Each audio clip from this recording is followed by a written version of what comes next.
norte de Castilla, una reina nació, desdeñada al principio, su fuego se encendió, con pasión y con ardor, su corazón iluminó. Unió reinos, unió hombres, a su destino los llevó. Junto a Fernando y Aragón forjaron una gran nación, cubriendo de gloria y poder a toda su civilización. España fue la patria de Isabel, una reina a su tierra siempre fiel.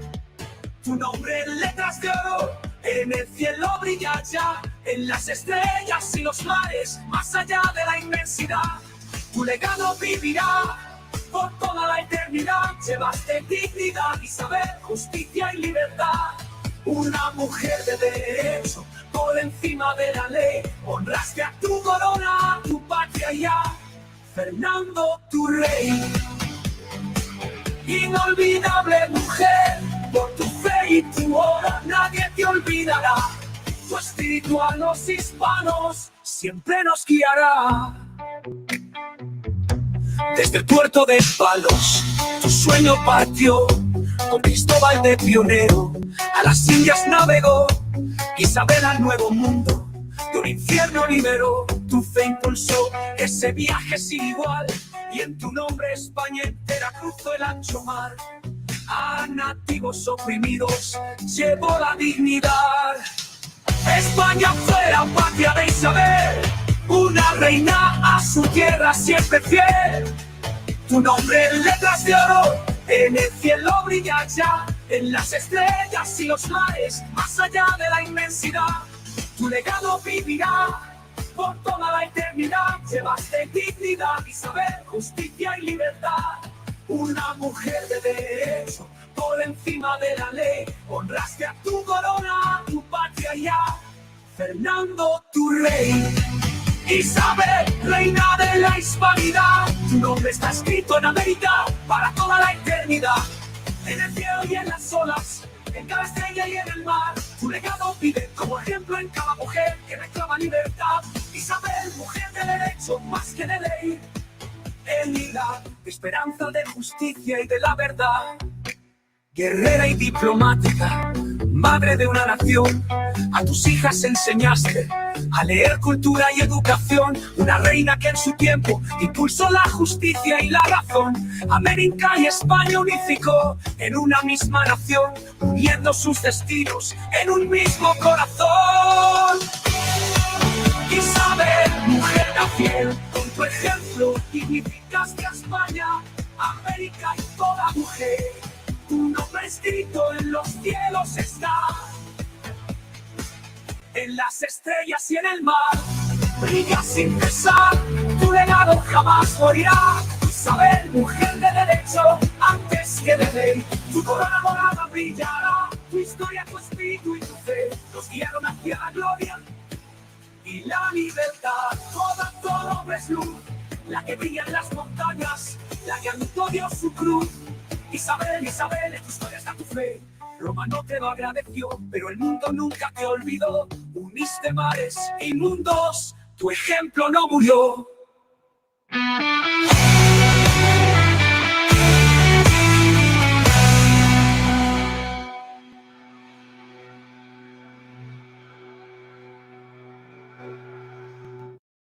Buenas noches.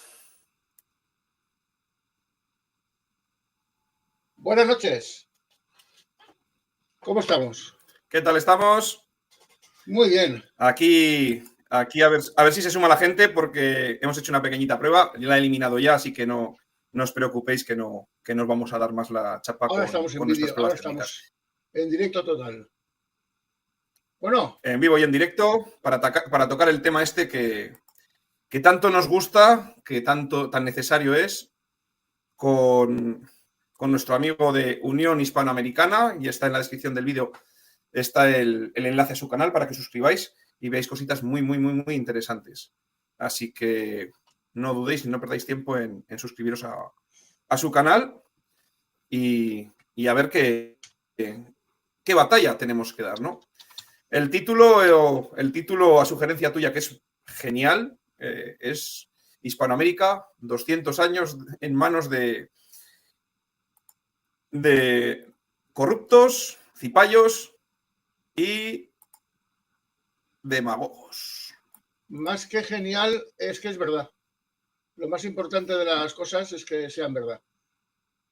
Y lo más triste de todo eso, ¿sabes qué es? Que la culpa siempre tiene que ser para poca ropa, para España. Somos los malos de una película que se han inventado otros. Y eso es otro, lo único que pretenden es justificar su triste existencia, su subordinación y dependencia de otros desde hace 200 años. Pero eso no lo reconocen.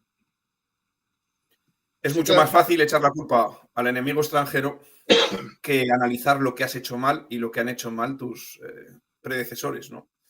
Y lo que vemos es que Hispanoamérica, desde que llegan los españoles, empieza a crecer económicamente, a crecer poblacionalmente después de la reducción que hubo, evidentemente, con el tema del contagio de enfermedades, y sobre todo a ser una tierra próspera, llena de paz, en la que apenas hay sucesos relevantes en tanto en cuanto a revueltas, peleas, guerras, más allá de los puertos que atacaban los piratas. Hispanoamérica estaba prácticamente 300 años de paz. 300 años de paz en los que no hay grandes, no hay grandes escritos acerca de ningún tipo de batalla, revuelta, alguna pequeña, evidentemente. 4 tiroteos, 4 tiroteos y unos cuantos ataques de piratas. Pero muy pequeñas. Entonces, prosperidad, paz, nacionalismo no existía porque el concepto de nacionalismo es muy posterior. No había racismo. Lo inventaron para destruirnos. A raíz de la Revolución Francesa empiezan los nacionalismos. La famosa Revolución Francesa empezó supuestamente con Francia, pero realmente lo llevaron a la práctica inventándose 22 repúblicas bananeras, que es lo que ahora llamamos Hispanoamérica. Sí, porque además las fracciones en las que partieron Hispanoamérica tienen bastante poco sentido. De repente hacemos un país con una capitanía general, englobamos todo un virreinato que luego se fracciona o lo fraccionan y le roban una gran parte de su territorio, un poco a su libre albedrío, creando banderas que muchas veces son muy similares porque se crea de golpe, de mala manera y basándose en nada. La bandera de Perú son los colores de la bandera de Castilla.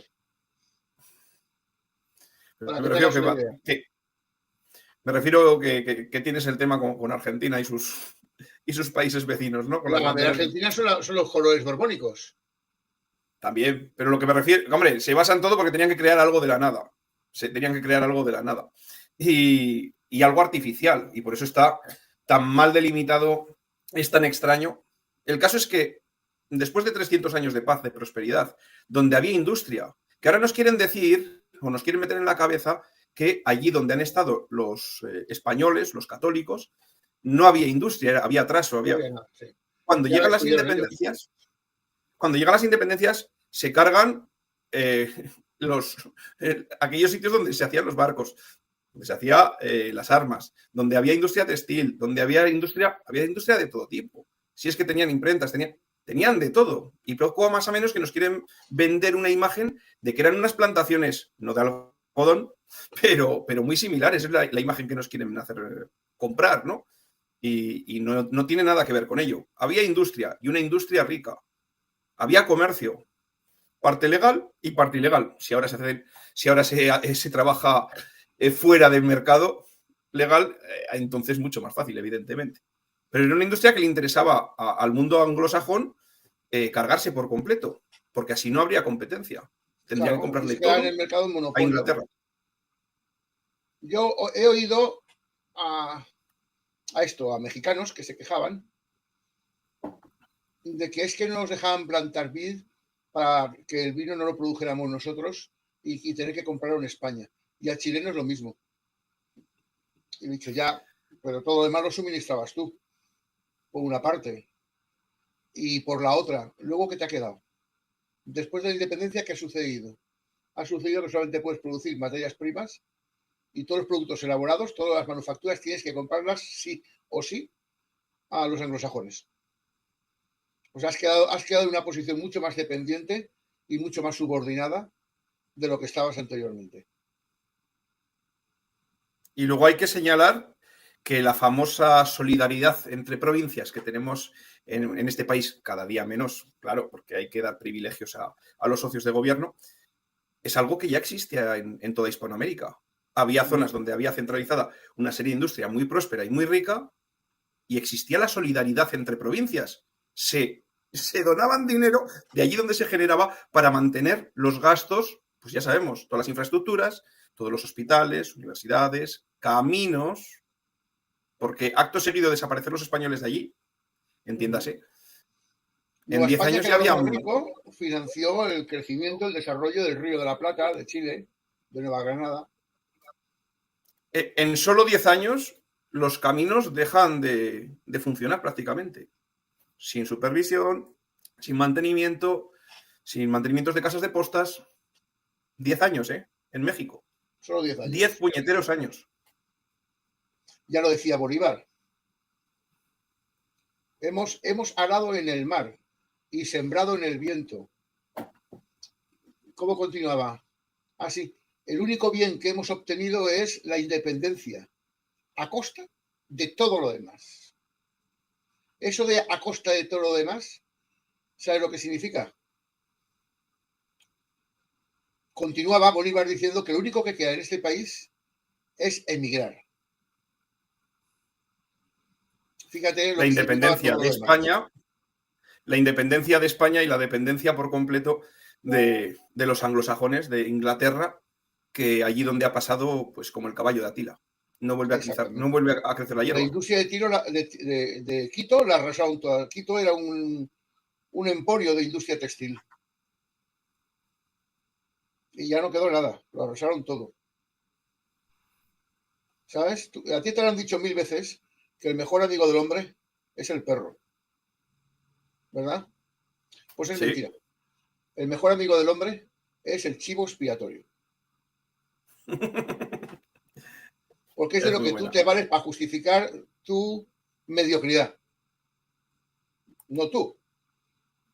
En este caso, las naciones ruinosas que se crearon como consecuencia de las famosas independencias. Tenemos un invitado. Buenas noches.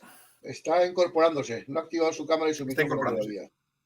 Ya saludará cuando conecte. Hola. Buenas noches. Hola. Este es José Emilio desde Paraguay. El profesor José Emilio. Un gran hispanista donde los haya. Hola amigos, gracias. Un placer estar con ustedes. Voy a ver si puedo activar la cámara dentro de algún momento. Alberto, tanto tiempo.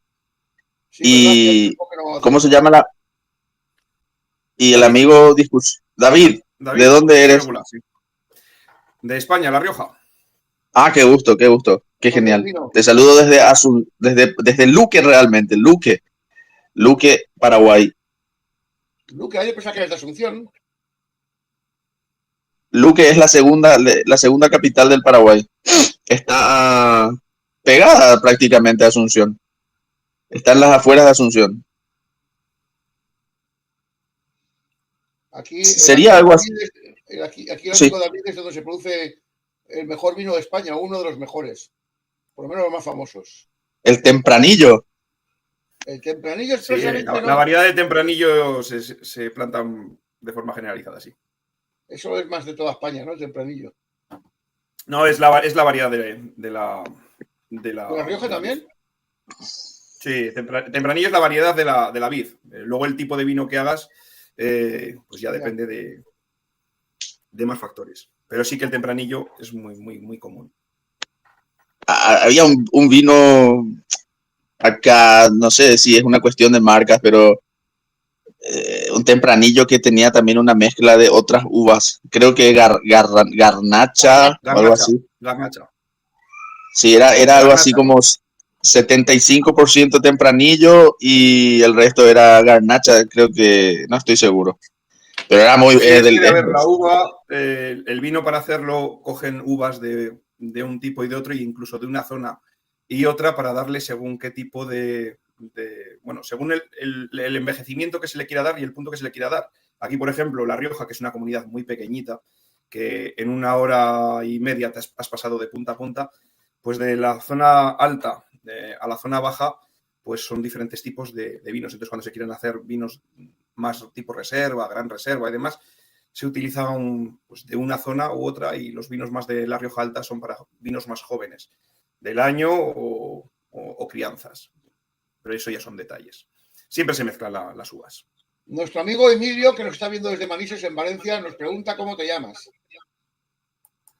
Y David. le contesto que se llama David, del canal David. Discusiones en el Gulag. Hoy nos hemos reunido para discutir. Para discutir los 200 curioso, años que Hispanoamérica está en manos de ladrones, demagogos y cipayos.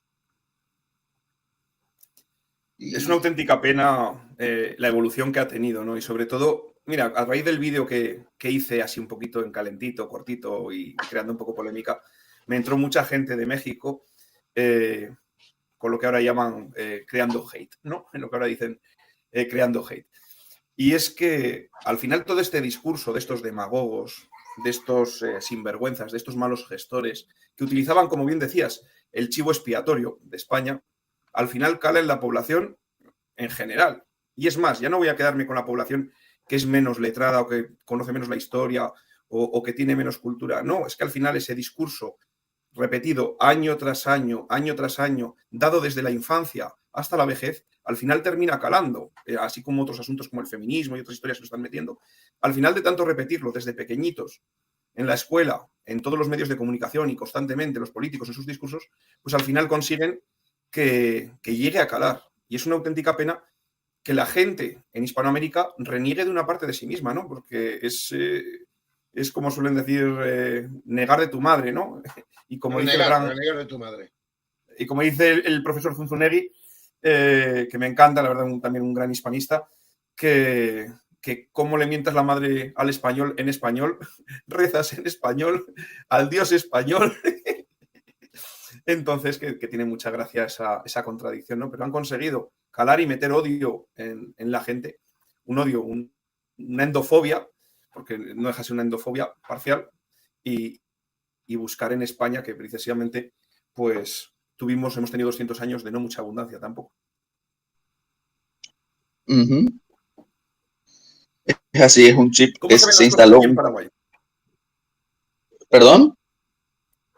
¿Cómo se ven las cosas allí? ¿Cómo piensa la gente? ¿O qué es lo que en tu entorno, qué es pensamiento, estas ideas que están metiendo los políticos para autoexculparse? ¿Cómo llega la población allí? ¿La gente ha comprado el discurso? ¿No lo ha comprado? ¿Tiene sus reticencias? Eso me interesa saber. En Paraguay, la leyenda negra no tiene prácticamente penetración. Hay un pequeño sector quizás de la izquierda más revolucionaria que lo impulsa, pero no, realmente si uno se fija en la historiografía paraguaya en general, lo que hay es admiración al Imperio Español. Y eso se explica porque realmente para nosotros la mejor época, es que eso es un hecho que reconocido por los historiadores paraguayos, la mayoría al menos, los que son honestos, la era de oro del Paraguay fue la primera época de la conquista, entre 1536-37, cuando se produce la conquista del Río de la Plata, y Asunción fue el epicentro, Asunción del Paraguay fue el epicentro de esa conquista. Hasta aproximadamente 1717, con la revolución que acá se conoce como comunera, se la llama revolución comunera acá en Paraguay en 1717. Esos fueron los años, con sus altibajos, los años dorados del Paraguay. Y aunque se estudie muy poco, porque la literatura que existe sobre la época virreinal del Paraguay es pequeña, de todas maneras hay como una aceptación tácita de esto que te comento, de que Paraguay nunca fue más espléndido, nunca tuvo más grandeza histórica que en esa época, que coincide prácticamente con los años de la Casa de Austria en el Imperio Español. Y Y bueno, después se produce la independencia y Paraguay, esto yo ya lo hablé mucho con Alberto, es como que con cierta reluctancia, con cierto resquemor, más que nada contra Buenos Aires que contra el Imperio Español, realiza su proceso de independencia, que termina en un... Es un proceso muy distinto al que tuvo, por ejemplo, Colombia con Simón Bolívar, o al que tuvo Argentina y Chile con San Martín, o al que tuvo Perú también con San Martín. El Paraguay se independiza más que nada en contra de Buenos Aires por la circunstancia tan caótica que se produce allí en España, que ustedes saben bien, en ese proceso de Fernando VII, que le entrega la corona a su papá, Carlos IV, y luego Carlos le devuelve la corona, y luego a Fernando otra vez abdica a Napoleón, y Napoleón le entrega a José Bonaparte, Pepe Botella. Entonces se produce todo esto, y acá en el Río de la Plata, esta es una discusión que tenemos pendiente también con Alberto, siempre decimos, este asunto de que ellos, sobre todo los bonaerenses, sobre todo los bonaerenses, se autoabrogaron la representación del virreinato, siendo que ellos descabezaron al virreinato, desconocieron a los virreyes, etcétera, etcétera, etcétera. Entonces allí Paraguay es como que se revela contra Buenos Aires más que contra España, pero luego ya las circunstancias hacen que el imperio español, bueno, las circunstancias a la larga conducen a la independencia también del Paraguay, más por un hecho consumado, más que una acción directa del Paraguay contra España. No hubo una acción directa del Paraguay contra España. Emilio, mira lo que nos dicen desde Valencia. Dicen que en Paraguay no hay leyenda negra porque Stroessner permaneció aislado, mantuvo aislado a su país del resto de América y del mundo. Puede ser, esa tesis yo nunca la escuché. No digo que no hayan autores negros legendarios, sino que prevalece la historiografía favorable a España en Paraguay. Claro, me suena más al doctor Francia. Probablemente. Yo al ver el origen de la Revolución Comunera, igual por esa confrontación, es posible, es un análisis muy simplista porque no conozco en profundidad el tema, pero igual por esa confrontación con Buenos Aires, ¿no? O sea, con lo que es la Argentina, al quitarle la capitanía, ¿no? del virreinato, igual por ello al final todas esas ideas que entraron en Argentina no eran bien recibidas por parte de Paraguay, ya que estaba afrentada por lo que había padecido. ¿Es posible? ¿O puede ser posible? Fue así. En Paraguay había un rechazo al pensamiento de la época, ese pensamiento revolucionario, ese pensamiento iluminista. No voy a decir liberal porque sabemos que la palabra se manipula mucho, pero sí había un rechazo al pensamiento. Claro, porque hay muchos hispanistas que la palabra liberal les produce espanto.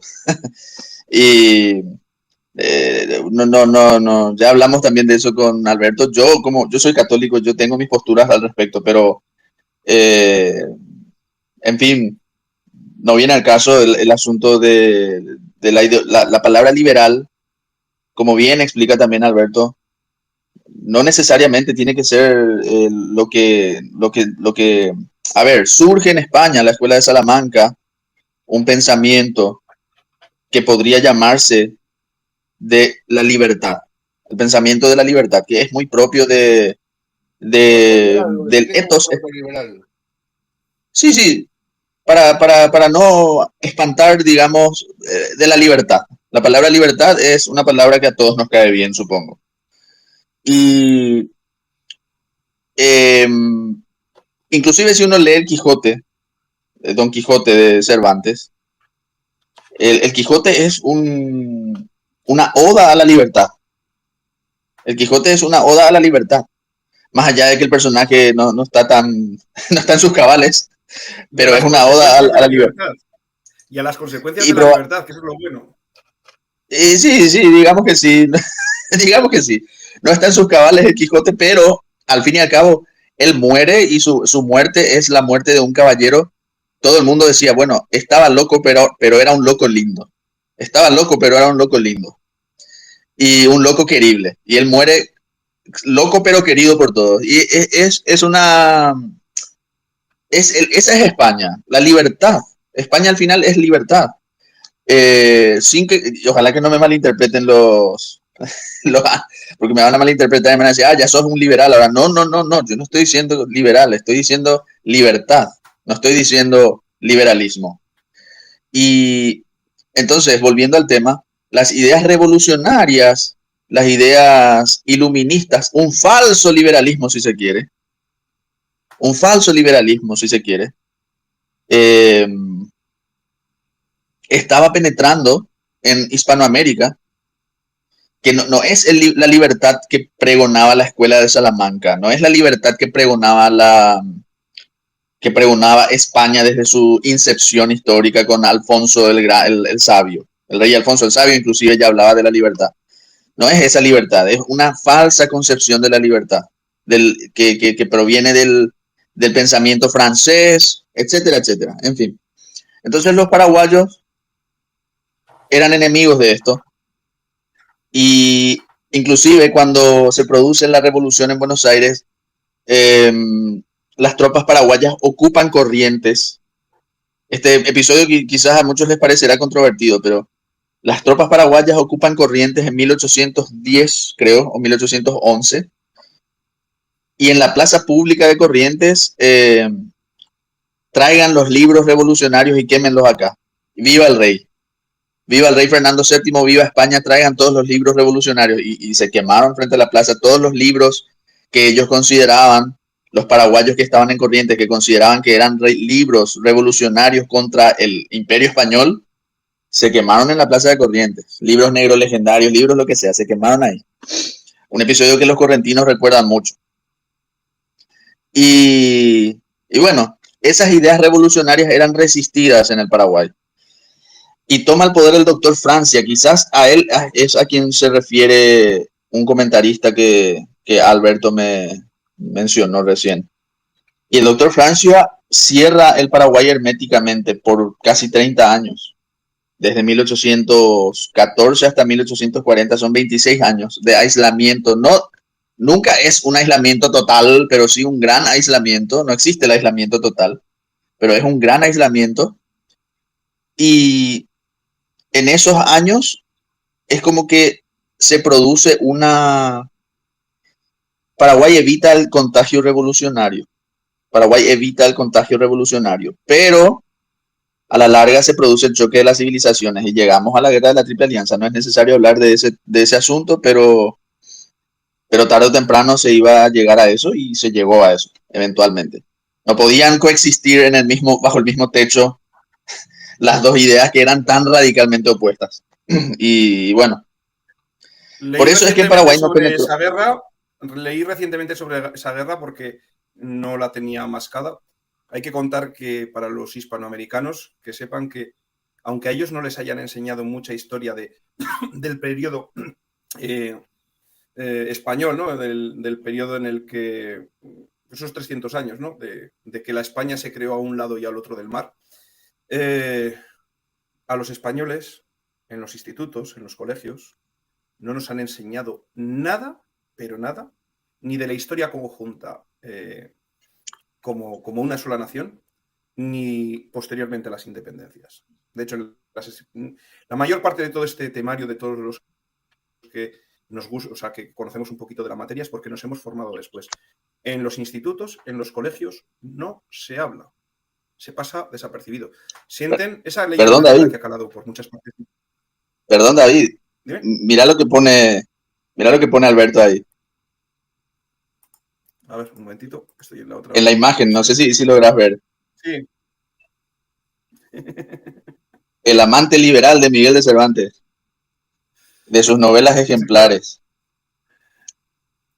Y, y bueno, ¿qué Para que hacemos? luego No, hablen, para que algunos Es hablen. que liberal tiene muchas connotaciones. Liberal tiene muchas claro, connotaciones. Liberal en lo sexual, que es lo que cuando hablamos de ambiente liberal, pues se refiere a esta promiscuidad y, bueno, lo que ahora me están metiendo por vena. Liberales en el concepto económico, liberales que tienden hacia la libertad. Luego lo vemos que el concepto entre los españoles y los ingleses, el liberal, tiene un sentido completamente diferente. Y lo que decías antes de la escuela de Lo mío Salamanca. que decía López de Vega, ¿qué decía López? desmayarse, atreverse, estar furioso, áspero, tierno, liberal, esquivo, alentado, mortal, difunto, leal, traidor, cobarde y animoso. Lo que decía Ah, de ese liberalismo es que emana de la escuela de Salamanca, al final, ¿de dónde viene esa idea de la libertad? Esa idea de la libertad que difiere mucho del mundo católico al mundo protestante, de la órbita anglosajona al ambiente de la hispanidad, es que para ir al cielo, los católicos necesitamos la justificación a través de las obras. Los protestantes, me da igual la rama que cojas, la justificación es a través de la fe. Es decir, si tú crees en Dios, ese es tu camino para salvarte. Sin embargo, los católicos pensamos que tienes que hacer cositas. Y si no haces cositas, no vas al cielo. Por lo tanto, si no te dejan la libertad oportuna, un margen de acción, no puedes ganarte el cielo. Entonces hay que dar la correcto. oportunidad. Por eso, incluso la esclavitud, cuando se acepta, ya sabemos que es un concepto completamente diferente, la esclavitud que se aceptó en el mundo hispano al que se acepta en el mundo anglosajón, tenían que buscarse su comida, tenían que tener sus horas libres para trabajar y ganarse la vida, y la esclavitud no era perpetuidad, ni tus hijos iban a ser esclavos. O sea, un concepto diferente, ¿por qué? Porque es que el hecho de la misma esclavitud, que ya les parecía una contradicción con la que tenían que tragar, a veces por economía y otras por el tratado ese dichoso que tuvimos que firmar con los anglosajones para cambiar de nuestros queridos Austrias a nuestros no tan queridos Borbones, es que era diferente, es que era un concepto completamente diferente. No se podía dejar obligar a una persona a no tener identidad ni tener libertad, y sobre todo en el ámbito de la moral. Y quiero hacer referencia Porque a nosotros, unos versos del alcalde de Zalamea que me encantan, porque es cómo se entiende el español, el hispano del momento, ¿no? Si te mandan a morir a la guerra, tú obedeces a tu rey porque debes fidelidad a tu rey. Si te quiere quitar el dinero, oye, el dinero es del rey, se lo tienes que dar. Uy, si toca la moral. Y la frase era, la hacienda de la vida, ¿cómo era? Se reclama la hacienda de la vida, que, no me acuerdo, se me ha olvidado el texto, pero bueno, la hacienda y la vida, que había que dárselas al rey, pero más la honra es patrimonio del alma y el alma solo corresponde a Dios. Es decir, que yo tengo autoridad moral para enfrentarme a mi rey o a mi superior, pues el gobernante de turno o el marqués de turno, porque un territorio que es exclusivo de la moral es superior a la propia autoridad real. y Por lo tanto, esta confrontación. lo que la leyenda negra nos quitó, David, porque la leyenda negra nos dice que los hispanos no teníamos este concepto de la libertad. Al contrario, los hispanos tenían el concepto de la libertad correcto. El concepto correcto de la libertad que está vinculado al deber y que está vinculado a la honra personal y que está vinculado también propiamente al catolicismo. Por más que uno sea ateo, tiene eso engranado en sí. Tiene eso engranado, eso de la honra, eso del buen amor, del buen vivir, del buen amor.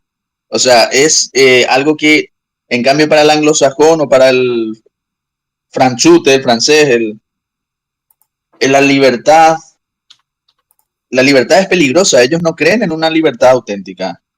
Te diría Martín Lutero que la libertad y la razón son rameras del diablo. Y que el libre arbitrio en realidad es un siervo arbitrio. O sea, hasta en eso estamos. Y esta sí es una parte que se suele discutir un poco entre algunos. Yo creo que los anglosajones falsificaron hasta el concepto del liberalismo, porque crearon un liberalismo inauténtico. Bueno, no es que lo falsificaron, ¿eh? Para mí más bien es que lo plagiaron, lo copiaron. Y sobre todo el caso más evidente es el de John Locke, que es el padre del liberalismo inglés, que era un pastor protestante, y sus palabras eran prácticamente una fotocopia con un par de enmiendas de las palabras de Francisco de Vitoria. Él defendía, es que hay que entender, Francisco de Vitoria decía que los derechos naturales que en ese momento porque procedían de Dios. En cambio, John Locke decía que los derechos naturales eran los legítimos. Cultural, económico, artístico. ¿Dónde estaba? Pues eso. Ya, pero es normal que los ellos derechos naturales, a diferencia de Francisco de Vitoria, que decía que venían de Dios, él decía que venían de la naturaleza, que estoy de acuerdo con él, que antes de existir la sociedad ya existían los derechos naturales. Antes de constituirse la sociedad ya existían los derechos naturales. Por lo tanto, eran los más legítimos. Hay un católico te diría, perdón David, un católico yo te diría que al cambiar Dios por naturaleza se produce un enorme cambio. Pero no viene al caso de esa discusión. Pero nada más. Al final dice lo mismo porque ellos son creacionistas, entonces ellos entienden que la naturaleza la ha creado Dios. Con lo cual está diciendo lo mismo, está fotocopiando las palabras, está plagiando las palabras de Francisco de Vitoria. ¿Y David, qué tú piensas? Pues evidentemente, cuando hay un referente cultural, el resto se basan en ese referente cultural, lo adaptan a su forma.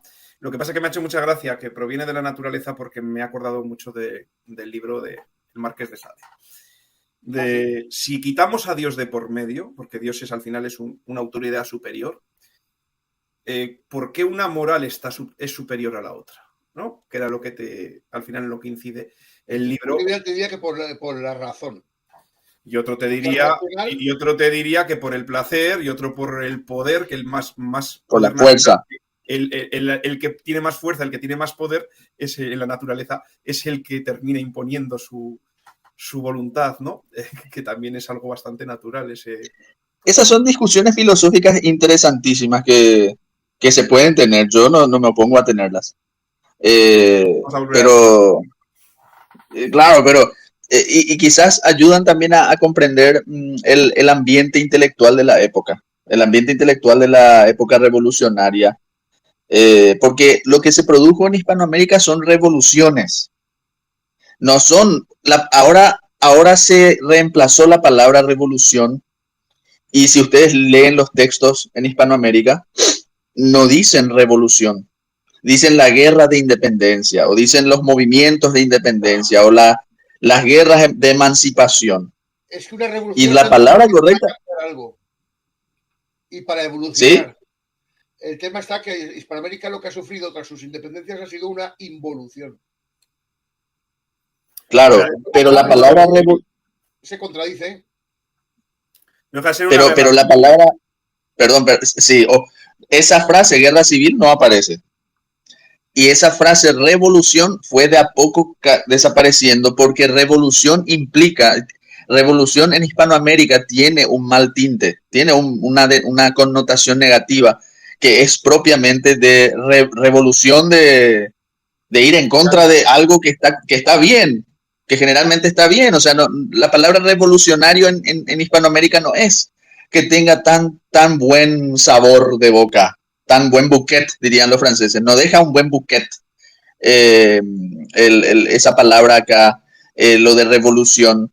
Y entonces es como que fue desapareciendo y quedan como los próceres, no los revolucionarios. Algunos en Buenos Aires se suele usar mucho todavía lo de los revolucionarios y en algunos lugares se suele usar, pero la mayoría emplean los próceres, los emancipadores, los patriotas, y ahí se produce la contradicción que alguna vez también hablamos con Alberto de como si eran patriotas, o sea, cómo ellos van a ser los patriotas si ellos están rebelándose contra la patria que tenían, que era España. La patria que tenían, que era el reino de España, los virreinos que venían a ser el reino de España y sin más. Entonces, esa narrativa queda muy debilitada cuando uno habla de los revolucionarios. ¿Revolucionarios contra quién? Revolucionarios contra el rey de España. ¿Y por qué? si todos eran leales al rey de España. O sea, es como que queda al desnudo. Esa imagen que proyectan, ¿no? Esa imagen que proyectan que, como has dado en la clave, la manipulación del lenguaje. El lenguaje conforma la realidad. Si cambias el lenguaje, modificas la realidad. En vez de hablar de revolución o de guerra civil, hablas de libertadores, de independencias. Para referirte al mismo término, te imaginas un ejército de españoles peninsulares, blancos, barbudos y con acento andaluz o extremeño, y frente a unos indios pobrecitos que iban nada más con la flecha, los otros con los fusiles y tal, cuando realmente, digamos que de Castilla pura o de Aragón, entre poco y nada, ¿no? Casi algo. Te tengo que pasar el podcast. Ese tema que te estás tocando tú ahora lo tuve yo con 2 coroneles del ejército colombiano que hablaban de lo heroicamente que el ejército colombiano derrotó al ejército español. Hasta que yo les hice ver que el 99% de ese ejército español eran colombianos. Indios y mestizos, igual que los otros, exactamente. Y los pagados, los soldados pagados por Inglaterra para... y que se tuvieron que valer de mercenarios ingleses. Y claro, hablaba de los españoles y de los patriotas. Y que, mira, los patriotas defendían su patria. Los patriotas eran los que defendían su patria. Y los que se tuvieron que valer de mercenarios ingleses eran una banda de traidores. Entonces tú estás llamando a los que son traidores. Y los que eran puros indios, no mestizos, esos estaban todos en el bando realista. Manda narices, porque eran los que veían la que se venía a venir. Tienes que escuchar el podcast. ¿Qué pasó con San Martín? ¿Qué pasó en todo el virreinato, en todo México, con los indios puros? ¿Qué pasó con San Martín? ¿Qué pasó con Bolívar? ¿Qué hicieron con todos los indios, con todos los indígenas o nativos americanos, como dicen ahora las películas yanquis? ¿Qué hicieron con ellos? Los despojaron. Les impusieron el lenguaje, ojito, que cuando se independiza Hispanoamérica, al final se hablaba mayoritariamente lenguas indígenas. Evidentemente se hablaba el español, pero se hablaban lenguas indígenas y se han ido quedando relegadas a la mínima expresión. Y si se han eso es muy cierto. Ha sido gracias a los conventos y a los frailes. Eso es muy cierto. Eso es muy cierto. Y te quiero señalar el caso paraguayo nada más, para que veas cómo Paraguay es excepción de la regla. Paraguay tiene otro rumbo, por lo menos. Acá el guaraní se preservó. Acá el idioma se habla, quizás se habla más guaraní que español en el Paraguay. Sobre todo en el interior del Paraguay, en el Paraguay profundo, el guaraní se habla, pero más que el español. Y Francia, el doctor Francia y los López, Carlos Antonio López y el mariscal Francisco Solano López, fomentaron el guaraní. Pero eso venía del Imperio Español, esta tradición del guaraní como idioma, orgulloso idioma de los paraguayos, venía de España. Eran los españoles los más felices en promocionar el guaraní. Lengua que no... Había un sacerdote español, Peramás, se llamaba en el siglo XVIII, decía, lengua que no tiene nada que envidiar a las más avanzadas de Europa es el guaraní. El sacerdote español Montoya habla de que es el tesoro máximo de Sudamérica, el idioma guaraní de los paraguayos, y realiza la traducción, realiza la gramática guaraní. De hecho, que Fray Luis de Bolaños, franciscano, Fray Luis de Bolaños, ya hizo un pequeño catecismo del español al guaraní, basándose en el catecismo de Lima, porque los limeños en Lima, Perú, con el fraile español Toribio de Mogrovejo, ellos ya habían determinado que se tenía que preservar los idiomas nativos y se les tenía que adoctrinar a los indígenas en lengua nativa. Eso ya estaba en el Concilio de Lima con Toribio de Mogrovejo en el siglo XVI. Y los paraguayos lo aplicaron a rajatablas, al punto tal que era el guaraní el idioma más hablado. Hasta hoy para el guaraní es el idioma más hablado del Paraguay, en el interior profundo sobre todo. Yo que estoy en la ciudad y en el área metropolitana, como se le dice acá, el área metropolitana de la ciudad de Luque, está pegada a la capital Asunción, aquí se habla menos el guaraní, pero en el interior profundo es el idioma y no hay un, ¿cómo te puedo decir? no se produce lo que lastimosamente ocurre ahora en España con los catalanes. Que, nosotros somos catalanes, nuestro catalán está por encima del español. No. El guaraní y el español son idiomas ambos maravillosos y ambos son nuestros idiomas. Ambos son nuestros idiomas. Y eso es una curiosidad muy interesante, David, que señalaste y que indica cómo los que impusieron a sangre y fuego la eliminación de las culturas indígenas y de sus idiomas no fueron los españoles. No fue el reino de España, no fue el imperio. Fueron los revolucionarios. Fueron los revolucionarios del siglo XIX. Y te digo más, en Buenos Aires habían personajes que querían reemplazar al español por el francés. Reemplazar al español por el francés. Personajes que son, algunos son muy interesantes y respetables dentro de todo, pero te digo, Juan Bautista Alberdi, por ejemplo, que era liberal, un liberal argentino, en su primera época quería que Argentina reemplace al español con el francés, que no era el único que pensaba así. Y inclusive los argentinos, la forma de hablar que tienen, que utilizan el yo soy, yo, hasta eso algunos creen que fue una forma de intentar introducir una ruptura con la manera de hablar el español en la península. El yo de los argentinos. Que nosotros acá en Asunción es el yo y el yo, así como en España. O sea, no hay diferencia. Entonces, ese tema del idioma también es muy interesante y bueno que lo hayas mencionado. Muy bueno que lo hayas mencionado. No, es más, cuando un fraile tenía que venir de misiones, o iba de misiones a América, uno de los requisitos es que hablara las lenguas locales. Es que era un requisito obligatorio. Es que era como ahora, si no sabes inglés no te contratamos. Pues algo así.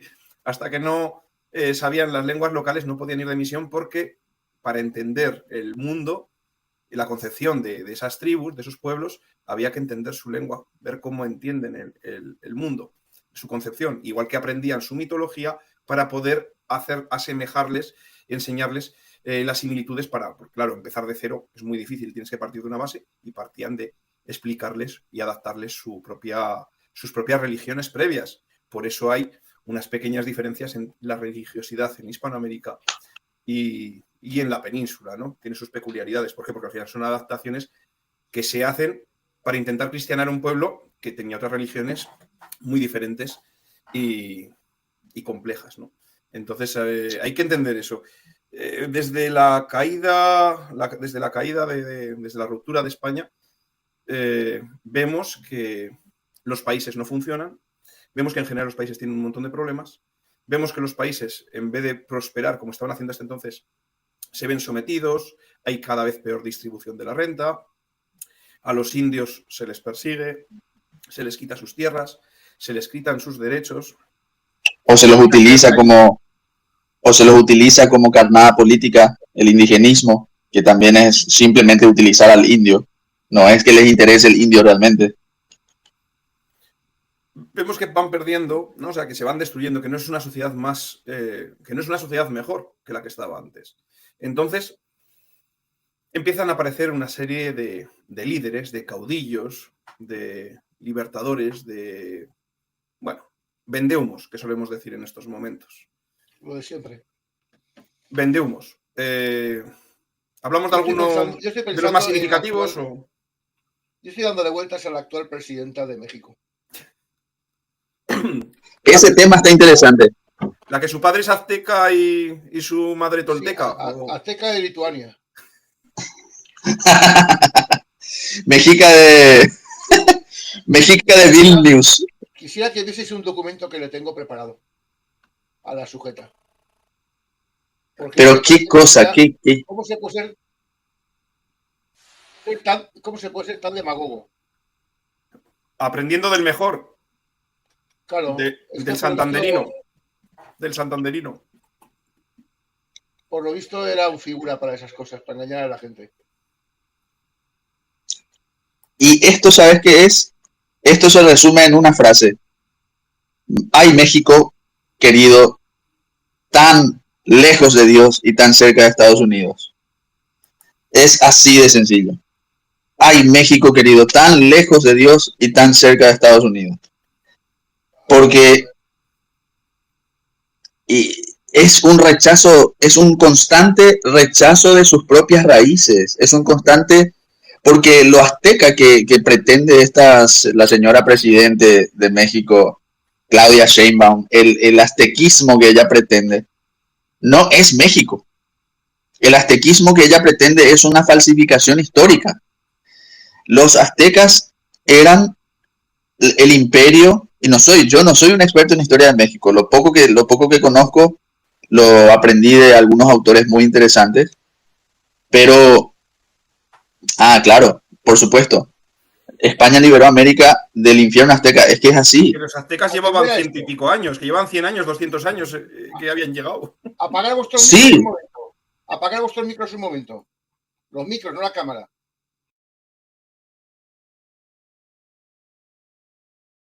Grupo parlamentario de España dijo: la nueva presidenta de México, Claudia Sheinbaum, se ha comportado como una absoluta analfabeta y como una absoluta ignorante.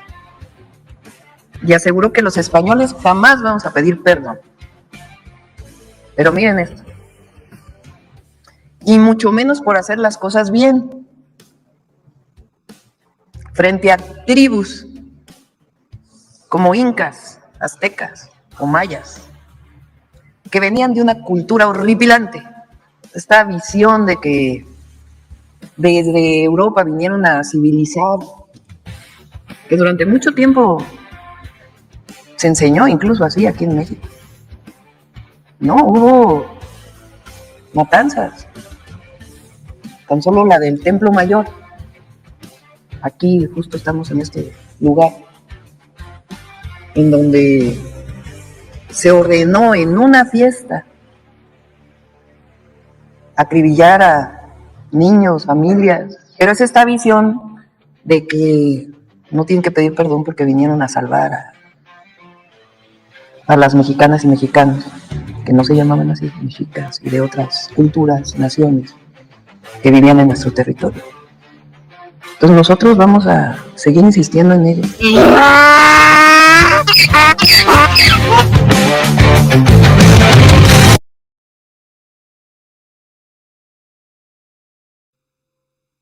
Es muy burra.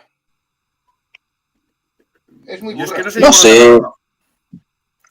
Yo no sé si son burros. Acá hay que pensar en que ellos saben, ellos tienen intereses y siguen intereses muy, muy profundos. La señora Sheinbaum seguramente tendrá alguna cuestión bien, ¿cómo puedo decirlo?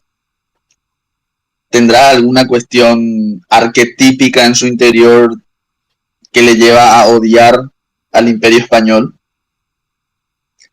Pero el Imperio Español, cuando tuvo que pedir perdón por muchas cosas cuestionables, lo hizo. Pero ¿por qué tendría que pedir perdón? A los judíos le pidió perdón por la expulsión. Por supuesto, quería llegar a ese punto. Pero pedir perdón a los mexicanos por sacarlos de la era de piedra, liberarlos de una casta sacerdotal y de una tiranía, de un imperio tiránico como el mexica que los tenía tiranizados y cobrar los impuestos con carne humana. No, que solo fueron unos poquitos sacrificios que se ocurrieron una vez de pasada. Esos sacrificios van a las fallas de Valencia. Las calaveras son todas de cartón piedra. Las que han aparecido son de cartón piedra. ¿Me entiendes? Nada, y te sacaron de un punto en el cual estabas en una fase de cazador-recolector a 5, 6 o 8 mil años del siglo XVI, y en 2 generaciones te llevaron a la modernidad del Renacimiento, a la era moderna y al Renacimiento.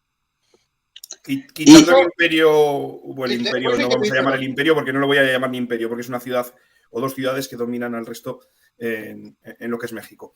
Pero digamos que todas esas tribus mesoamericanas que sí que andaban en el Neolítico y la Inca Y evidentemente, claro que tenían tecnología, no eran retrasados. O sea, no es que habían tenido un diferente, porque hay que entender cómo se desarrollan las culturas. En el Mediterráneo hemos tenido la suerte de que las culturas se han ido desarrollando y por la autopista que es el Mediterráneo, un invento, un descubrimiento hecho en Jerusalén pasaba rápidamente por todo el Mediterráneo y llegaba a España. Y lo mismo, un invento en Italia, y más en la época del Imperio Romano y posteriores. ¿No? Ellos ni conocían a los incas. No, pero lo que me refiero es que hay que llegar, o sea, el avance que hay que entender el contexto, digamos. Que muchos pueblos se puedan desarrollar, por eso se desarrolla mucho más la cultura, pues, esas culturas geniales, ¿no? Porque esa mezcla, ese mezcla de conocimientos, esa autopista de información y de comercio, hace que el avance sea mayor. Sin embargo, la orografía en Hispanoamérica, bueno, en América en general, no es igual. La orografía es diferente, entonces el contacto es mucho más complejo y el avance es más lento. O sea, no es porque un inca o un maya, un azteca tuvieran un cociente intelectual menor que el de un europeo, sino que estaban desarrollados en diferente momento de la evolución, por eso, porque nosotros teníamos un plus de beneficio de cómo está por la orografía. Claro, no es una cuestión racial, eso es lo que está... Yo refiero, que es el contexto, o sea, que pues, zonas selváticas, zonas que... Porque ellos, al final, ellos son más racistas. Al final los indigenistas como la Sheinbaum terminan siendo más racistas, porque son ellos los que indirectamente dan pie a la idea de que presuntamente el español venía a imponer por una... O sea, es como que indirectamente está planteando que es una cuestión racial. Y en ningún momento nosotros, ni ningún hispanista dice que esto es una cuestión racial. Son los... Y además es un intercambio, ojito, ¿eh? O sea, que es que yo te llevo mi tecnología, mi cultura, el ganado te lo llevo y tú me estás dando también otros tipos de vegetales. Fíjate, la patata salvó Europa del hambre, o sea que claro.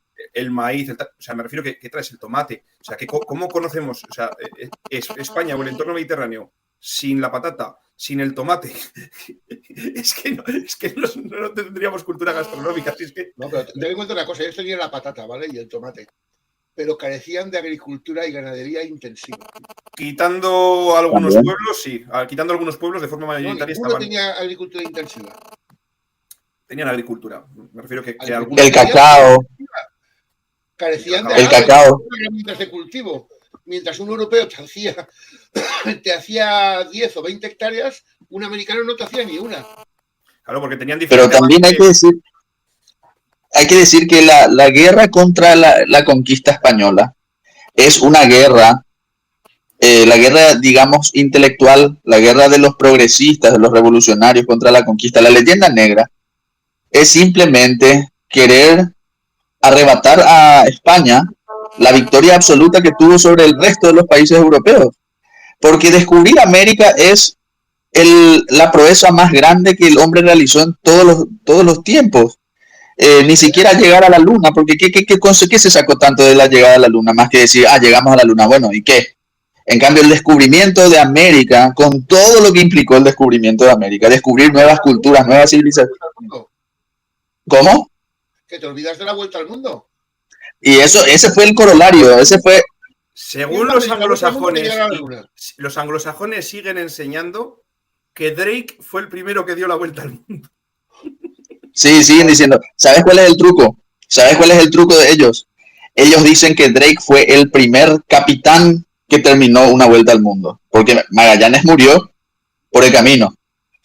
Claro, no, yo te comento el truquito de ellos, pero no, a nadie le interesa que España ya dio la vuelta al mundo, no solo una vez, sino 3, porque está Loaiza también, que dio la vuelta antes que Drake, pero García de Loaiza. Pero fijaos qué gracia, que lo primero que evidentemente que la vuelta al mundo no fue algo intencionado, no, que sale como sale y por lo que sale, como la mayor parte de los avances científicos y descubrimientos, ¿no? Que suelen ser casualidades o que no te queda otra, que van al personalismo de Drake, cuando en esa época el personalismo es algo que no existía en España. Es decir, tú hacías el servicio a la corona de, como por ejemplo, pues el mismo Fernando Magallanes era de origen portugués. O el mismo Colón. estaba nacionalizado, entre comillas, voy a hacer un anacronismo, ¿no? El mismo Colón. El mismo Colón, que encima es un personaje, que, en fin, bastante deplorable, es un personaje del que sí que gestiona esto, pero me refiero que en el momento nadie sabía ni quién era Colón, ni le dieron importancia, porque Colón no había hecho ningún hito. La corona española, la corona de Castilla, había hecho ese hito. Y Colón se reivindica por los italianos que los estaban tratando como auténtica basura en Estados Unidos y tenían que reivindicar un poco su figura. Y ya está, o sea, no es que no es... los nombres son anecdóticos, o sea, no es el trabajo que se hace en equipo, eso que es lo que pasa cuando pues, la misma forma de combatir que había en los tercios y tal, cuando se cambia el sistema tan medievalista del individuo a el grupo y el equipo, ¿no? El tercio. Entonces, es que lo analizan, ya repito, de forma perversa, ¿no? O sea, porque no tiene ningún tipo de sentido. Pero bueno, todos los avances que había, que evidentemente, repito, que fueron en un sentido y en otro, y luego hay que escuchar que toda esta gente, toda la gente que era española del otro lado del charco, produce inventos, mejoras, arte, allí. Algunos vinieron aquí, no era lo normal hacer tanto moverte, pero me refiero que eran también allí referentes culturales. Hay que ver la capital México. La capital ese México, tema, por ejemplo, David, la riqueza del mundo. Sí. México era la ciudad más rica del mundo hasta 1800.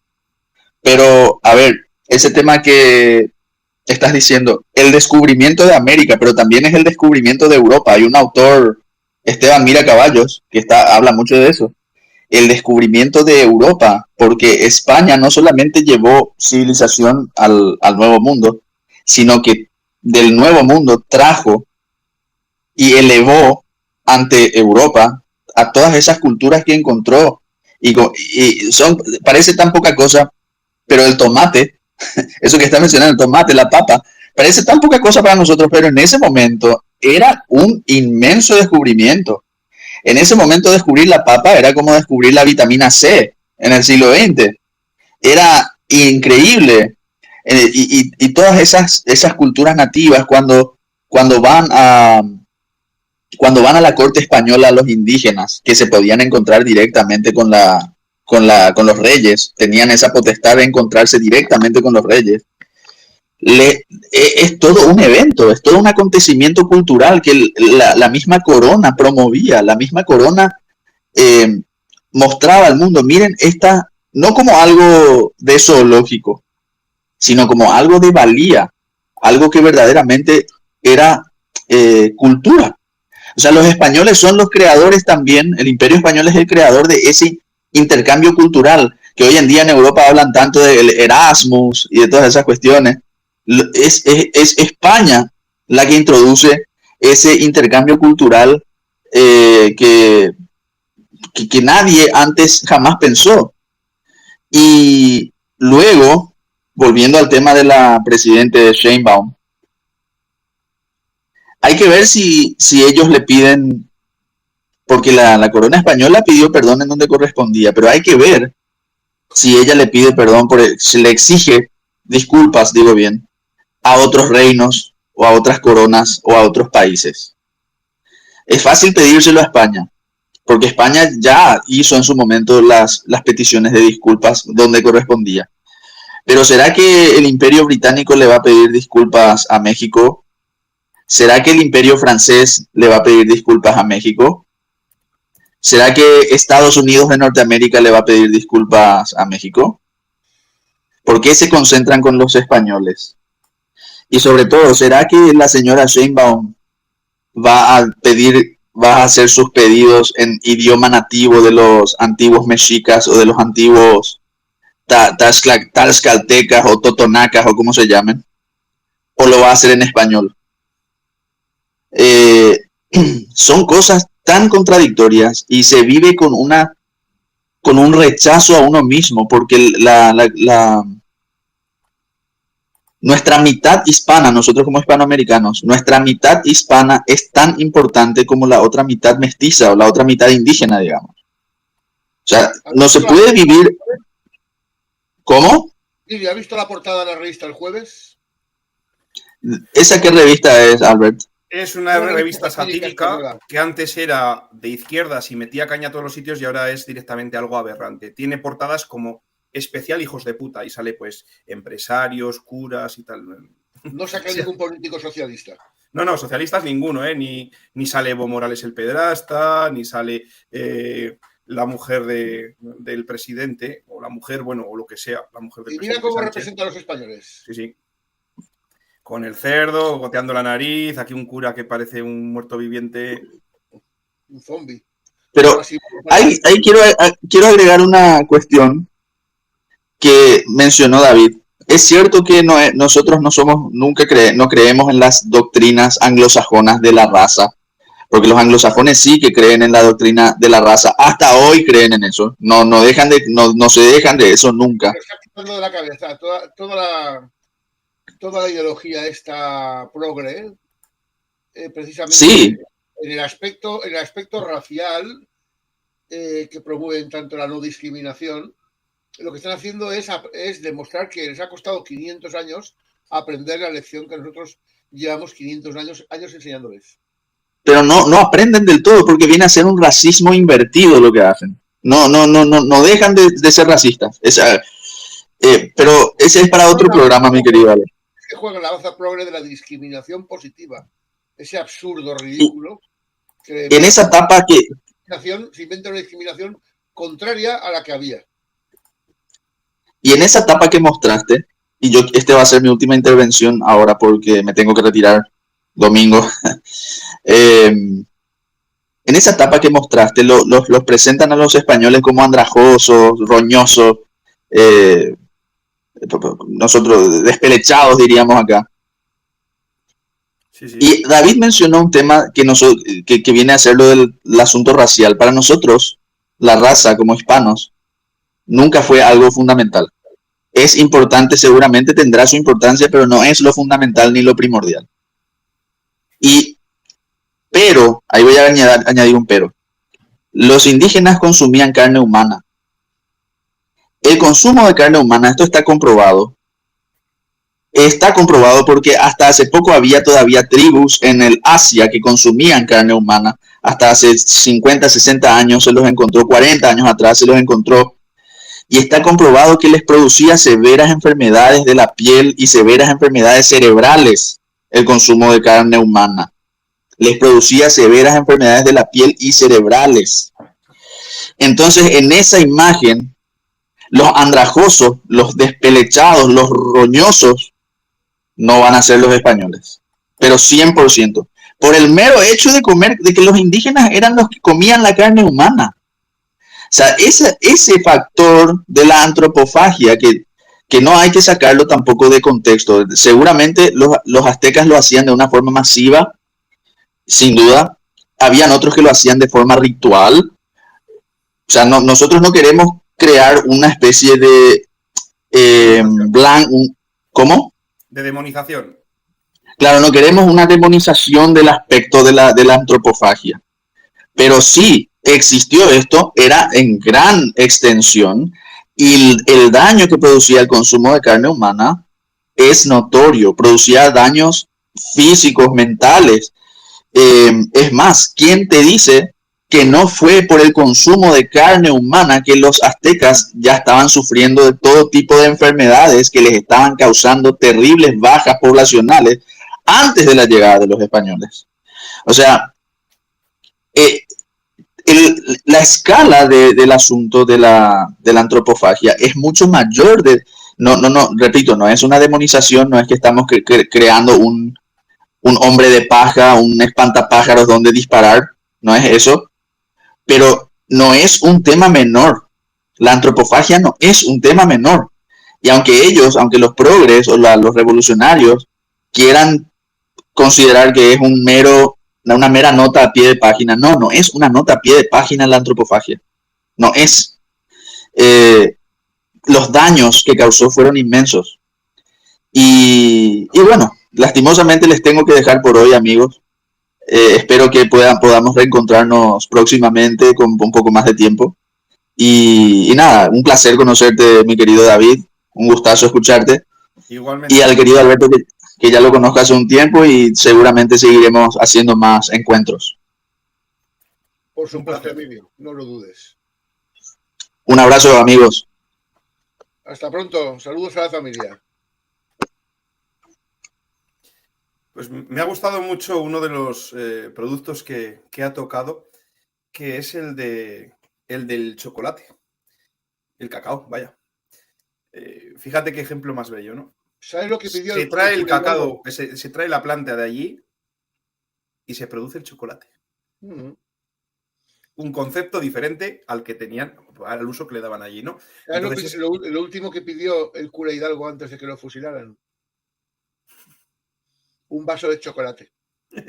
Pero que lo hicieran con leche, no con agua. Por favor, que el chocolate sea con leche. Y luego me ha gustado mucho el tema que ha comentado el tema de la raza. Hay que recordar que el tema de la raza hispana no tiene nada que ver ni con el aspecto, ni con Eso era una metáfora. Ni con el aspecto, ni con la genética. La raza se refiere a esa cultura común, ese idioma común, ese espíritu. O sea, no, que cuando hablan de la raza, evidentemente, ¿cómo vas a una serie de mestizos mezclados de mala manera, de forma desigual en según qué zonas? ¿Cómo van a hablar de genética pura, de arios, en fin? Mejor no existía el concepto genético. Es que no. Lo que me refiero es que cuando se reclama la raza hispana hay que dejar claro que ese concepto es diferente al que tiene la órbita anglosajona, que sí que consideraba. Ya, pero hoy es un anacronismo, hoy nadie reclama la raza hispánica. Eso es cuando se refiere a la hispanidad. En Argentina, el Día de la Raza. El Día de la Raza, por eso se utilizaba antes el Día de la Raza. Varias naciones hispanoamericanas. Y además muy reclamado el día de la Hispanidad, un día muy reclamado por parte de la zona hispanoamericana, más que por la parte de aquí. Es que nació allí. Que luego se utilizó aquí también y que el régimen aprovechó como una insignia, ¿no? De acuerdo, pero esto surge de allí, de esa necesidad, de esa querencia por reivindicar lo que nos unía y lo que somos, ¿no? Entonces, eso hay que dejarlo muy claro. Lo del jueves, pues me parece en su línea de siempre.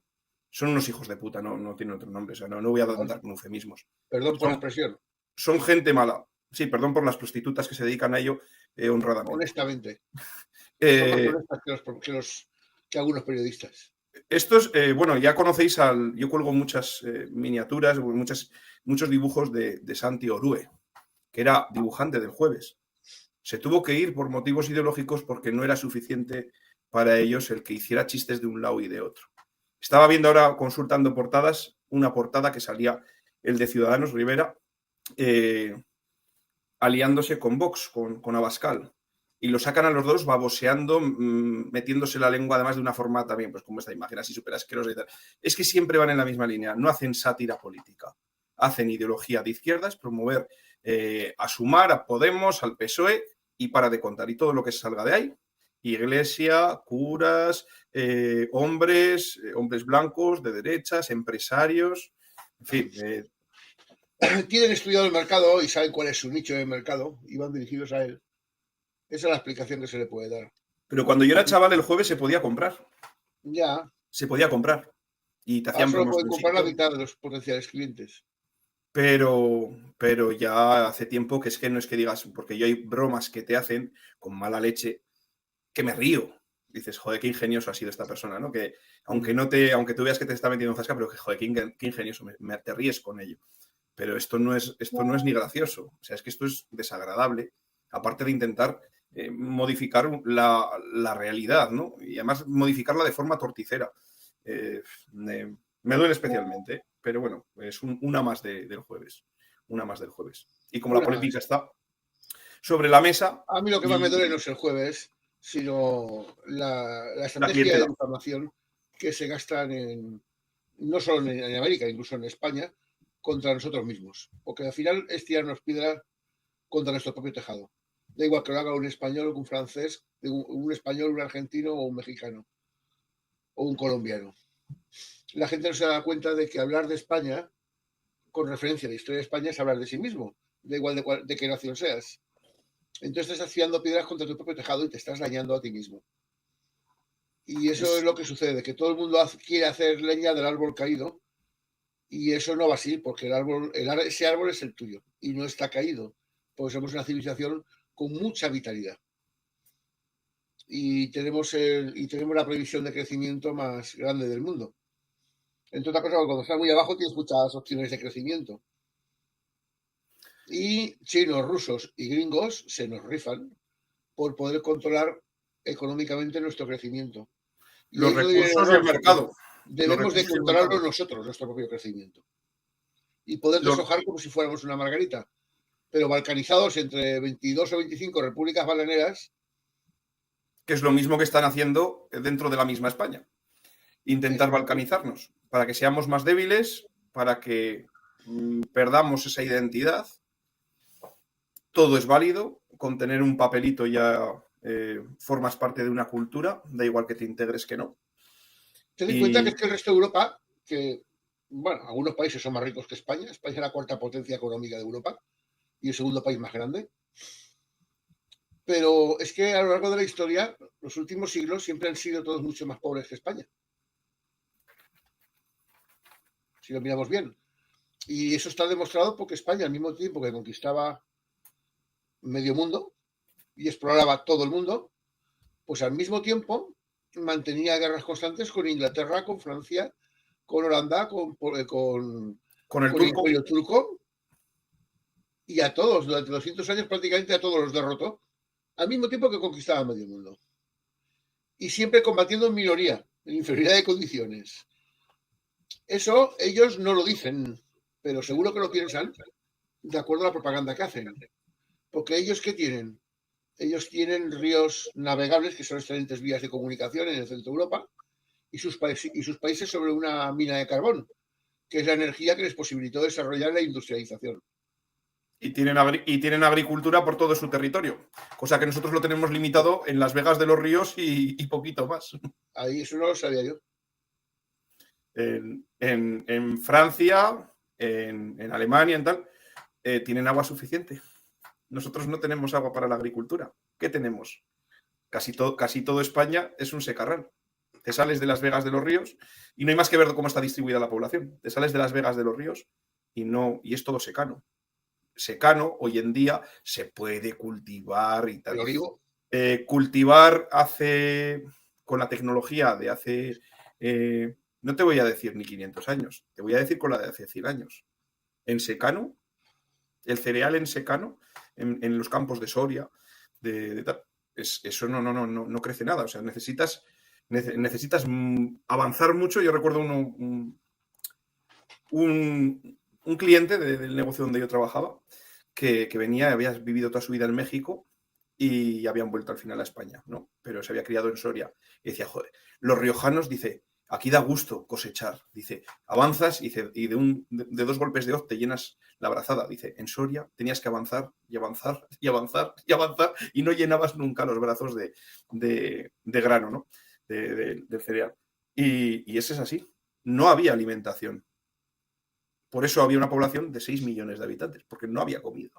Y por eso emigraban y por eso se enrolaban en el ejército, porque no había comida. España era una zona muy pobre, tienes muy poquitas zonas de cultivo y más con la tecnología de la época. Sin embargo, tú te vas a otros países de Europa en los que tienen mejor, de hecho... Tienen agua pero no tienen clima. Es que la tierra es mucho más rica en sustratos por el tema de los procesos geológicos y demás. Es mucho más rica, más productiva. Aunque no tengan el sol. Es mucho más productiva. Una tierra mucho más rica y es más fácil, pues eso, que haya comida. En España era difícil sacarle rédito a la tierra. Por eso tenían que emigrar. Así que ellos lo han tenido mucho más fácil y sin embargo nosotros hemos sido más ricos. Pero nos han vendido una historia que no. Pues eso, ver, todos esos han estado durante 400 años matándose por ser mercenarios de España. Porque se morían dando sus países. Pero nos venden la imagen de la que ha dibujado el jueves.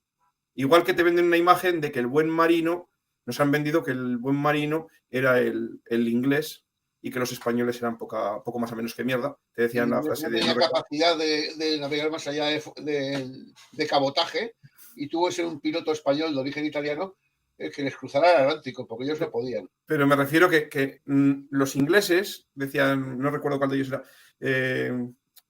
de quién era esta cita A los españoles dádmelos en el mar, pero si te pillan en tierra, que San Jorge te proteja.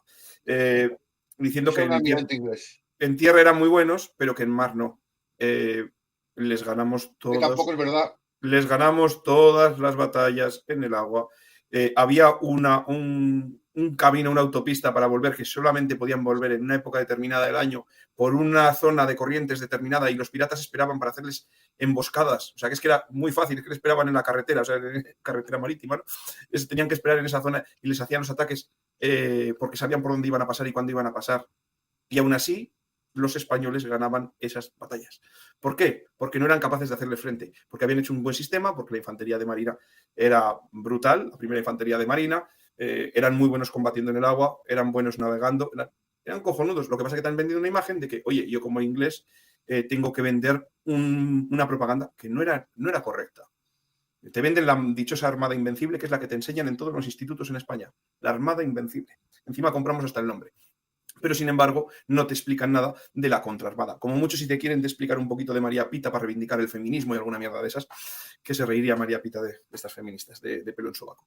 Pero me refiero que en los nuevos institutos nos están enseñando, nos están adoctrinando con la leyenda negra, contándote una milonga sobre lo que fue la Armada Invencible. Repito, que está comprando el nombre que le dieron los ingleses para reírse de nosotros, y no te cuentan nada de la contraarmada, no te cuentan nada de la defensa. ¿Qué interés crees tú que puede haber en destruir la autoestima de los españoles? Hacernos débiles. Pero es que que lo esté haciendo un profesor, yo entiendo que... nosotros. Pero yo entiendo que un profesor da el temario que viene en el libro. El que ha hecho el libro hay que cogerlo y... Aquí había un sistema de garrote... Existe la libertad de cátedra. El profesor, yo tenía profesores que, evidentemente, esto es lo que pone en el libro y luego te enseñaban. ¿Vale? Esto es lo que pone en el libro y luego te enseñaban. Pero ese contrarrelato no lo daban nunca, y no creo que era por falta de conocimiento. No creo que fueran mis profesores, estuvieran menos preparados. He conocido a muchos con falta de conocimiento. Puede ser por falta de conocimiento, pero coño, yo no tengo el nivel que han tenido mis profesores. Los profesores que yo he tenido eran profesores de antes, de los que tenían nivel, no los de ahora, de los que tenían nivel.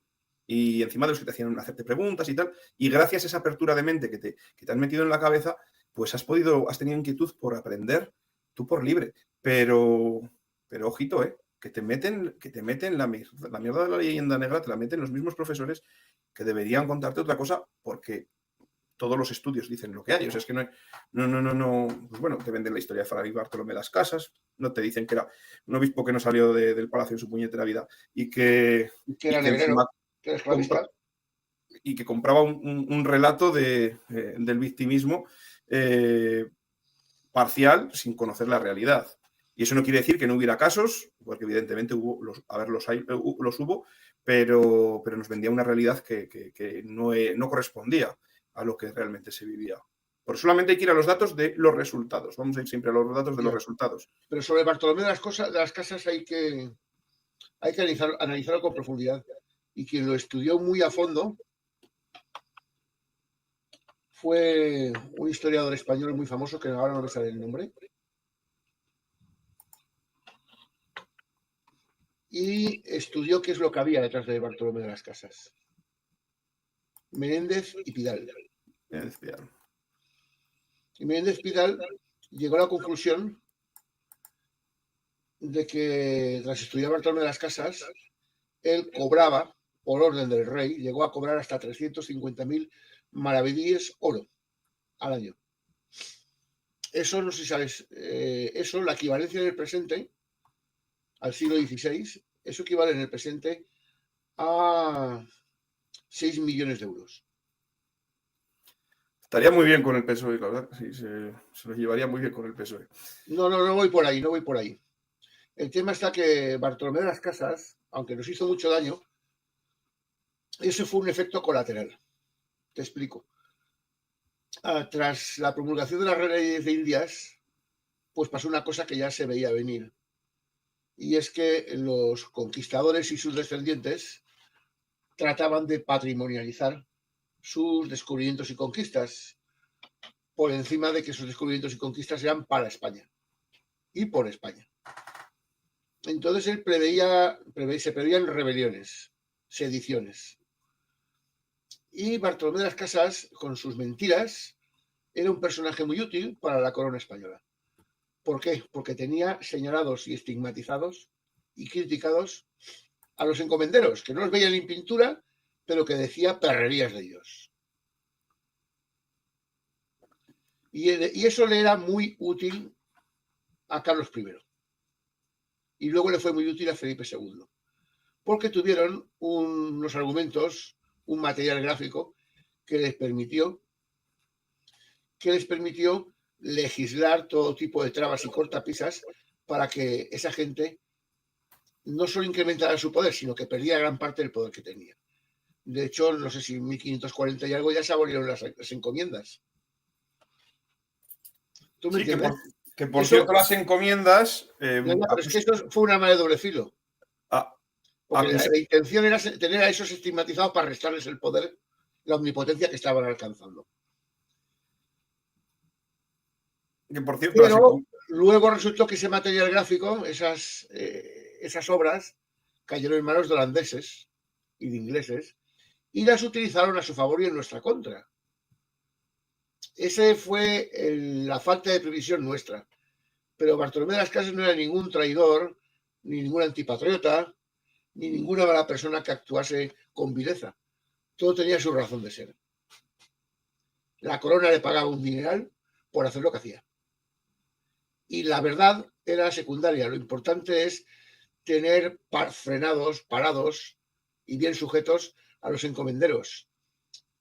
Y la prueba la tuvimos 300 años después, porque al fin y al cabo, los próceres, los libertadores, estos que le llaman, los que cometieron los actos de sedición contra España, fueron los herederos de aquellos encomenderos. ¿Tú me entiendes? Los que terminaron desarrollando todo lo que no les dejaron los reyes de España hacer. Exacto, ellos estaban atados de pies y manos porque las leyes españolas que protegían a los nativos y los derechos del resto de habitantes, pues impedían que las élites hacendadas, descendientes de los conquistadores, pues pudieran hacer a sus anchas lo que les diera la gana. Es el caso de Bolívar, es el caso del cura Hidalgo, de San Martín, de Iturbide. San Martín es distinto, ahí es distinto, un poquito distinto. Pero es también el caso de Santiago Nariño, en Colombia. Todos tenían algo en común, y es que odiaban a los españoles peninsulares. ¿Por qué? Porque le estaban comiendo la tarta del negocio. Aquellos españoles peninsulares de reciente llegada, de una o dos generaciones, eran básicamente comerciantes y explotadores de negocios. En México, mineros y funcionarios. Y eran la contraparte a esos que querían patrimonializar y hacer suyo los territorios. Suyos en propiedad, no te estoy hablando. Querían más, no se conformaban con ser los privilegiados de la sociedad. Por eso, el factor común siempre ha sido lo mismo.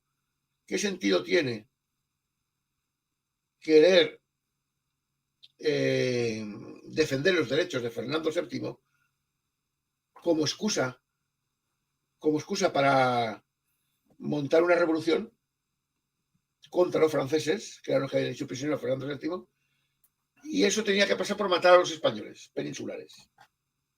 El decreto de guerra a muerte de Bolívar era exterminar a españoles y canarios. El cura Hidalgo se alzó teóricamente para defender los derechos de Fernando VII, pero sus objetivos militares eran los españoles. ¿Me entiendes? Sí, porque ahí los franceses no aparecieron. No combatientes. Y las guerras que hubieron en Argentina fueron el mismo caso. ¿Me entiendes? Ahí había un interés creado que se había multiplicado a raíz de la liberalización del comercio entre España y América, que había hecho que florecieran tanto los negocios entre España y América que hacía que perdieran grandes porciones de poder entre los herederos de los conquistadores y lo que llamemos españoles nuevos. En Colombia les llamaban chapetones, en Venezuela les llamaban blancos de orilla, en México les llamaban gachupines. Pero el término sudaca es posterior. El término sudaca es posterior. Sí, no tiene nada que ver. No, eran los que iban a hacer fortuna a América. Sí, esa teoría la he oído, pero es ajena al tema este. Porque si iban a hacer fortuna América, normalmente les llamaban indianos. Está bien. Pero el término, yo había oído que el término venía, era un término coloquial. Sí, que pero utilizaban. recientemente. De los que en el siglo XX se iban y volvían cargados de dinero. Es posterior, vale. ¿Vale? ¿Qué pasaba? Que estaban acostumbrados esta gente a tener el control político, el económico y a ocupar los cargos públicos.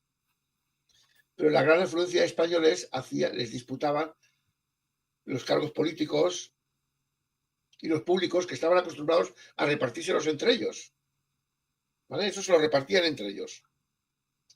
Hasta el extremo de que Carlos III tuvo que sacar una ley en la cual imponía cuotas de españoles en los cargos públicos y cargos políticos. ¿Por qué? Porque como eran electivos, pues ellos tenían la trampita de que yo te elijo a ti, tú me eliges a mí, tú eliges a mi primo y a tu cuñado, la endogamia. Y hay un caso muy curioso. En Venezuela resulta ser que Carlos III sacó una norma por la cual un negro liberto, desde el momento tenía capacidad, podía concurrir a cargos públicos en ayuntamientos y cabildos. ¿Y qué pasó? El padre de Simón Bolívar le puso una queja a Carlos III. Eso te lo cuenta Salvador de Madariaga. Sí, lo he oído, sí. Nada. Porque no querían la igualdad de derechos, ellos querían ser una casta, una élite por encima. Y eso lo consiguieron después de la independencia. ¿A costa de qué? A costa de arruinar todo lo demás. Porque a partir de ahí pasaron de ser la cabeza de león económico y político del mundo a ser, pues eso, 22 repúblicas bananeras que vagamente compiten por estar un poco por encima de los países subsaharianos. En eso es lo que convirtió ese egoísmo a lo que es Hispanoamérica. Claro, tenemos varias fases en ese Y periodo. ahora dicen que les pidamos perdón. Por los cojones. Por la parte de ahí mismo.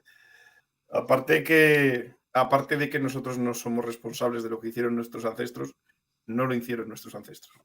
Es que lo hicieron ellos. Lo hicieron ellos. Y lo único que llevó a España fue avance, progreso, y evidentemente no vamos a poner ninguna leyenda rosada. La gente es corrupta, la gente es mala, también la gente es buena y es honesta. Pero como va todo, pues también hubo abusos, hubo guerras, claro que hubo guerras. La conquista es una guerra para acabar con un imperio, para acabar con otro.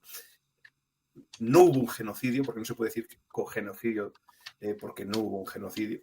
De hecho, los españoles, toda la cantidad, en algunos autores o divulgadores hablan hasta de 90 millones de muertos. Eso es absurdo. De indios muertos, que no lo sabía, es que no lo sabía.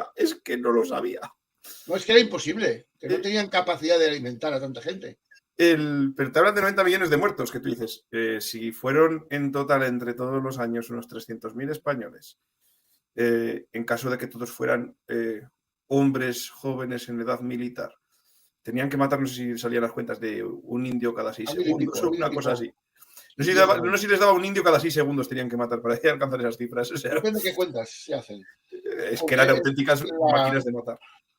La realidad es que los estudios más aproximados, con más credibilidad, estiman que no había más de 13 o 14 millones de habitantes en toda América. Y luego se achaca la culpabilidad de la propagación de enfermedades, que evidentemente sí que son responsables, pero no culpables, porque al final cuando estás en contacto, claro, trae enfermedades. Claro, murieron muchos nativos. Los indios no estaban preparados y hubo un número elevado de indios muertos por el contacto, que evidentemente no es una guerra bacteriológica, como si estuviéramos aquí. Ya, pero es que esos no cuentan que la mortandad de los españoles era del 80%. Eso es lo que te iba a decir, que al igual que nosotros, en el contacto, ellos morían por las enfermedades en las que estaban preparadas, nosotros tampoco estamos preparados para otras enfermedades tropicales en las que, o las aguas insalubres que bebían, y morían muchos españoles. Algunos morían en los barcos, ¿eh? En toda Europa. Es que de América nos trajimos la sífilis, que arrasó con media Europa. Pues por eso, que es contar verdades parciales, que es al final lo que cuentan estos demagogos, contar las verdades a medias, y yo siempre digo que es mejor rebatir una mentira que rebatir una verdad a medias, porque rebatir una verdad a medias primero tienes que separar el grano de la paja y pierdes esfuerzo en separarlo y luego ir desmontando mentira por mentira. Pero, sin embargo, si te dicen una mentira completa, pues la desmontas de un tajo, ¿no? Ese es el problema que tienen. El problema que tienen que hacen más daño. La media verdad es más peligrosa, más dañina que la mentira. Oye, quiero aprovechar para saludar al profe Epi, que tenemos que hacer un programa con él, que nos saluda desde Guinea Ecuatorial. Joder, qué gusto, Guinea Ecuatorial. Ahí también historia que no nos cuentan o que no nos han querido contar aquí. No lo han querido contar. En Guinea Ecuatorial el español lo aprenden de manera materna, que es la gran ventaja que tenemos sobre el inglés, que el inglés lo hablan mucho, lo hablan más, pero porque tienen que estudiarlo. No lo aprenden de su madre. Es una historia interesante la de Guinea Ecuatorial. Breve, pero es interesante. Y es algo de lo que no te hablan. Es que no nos cuentan nosotros. ¿Perdón?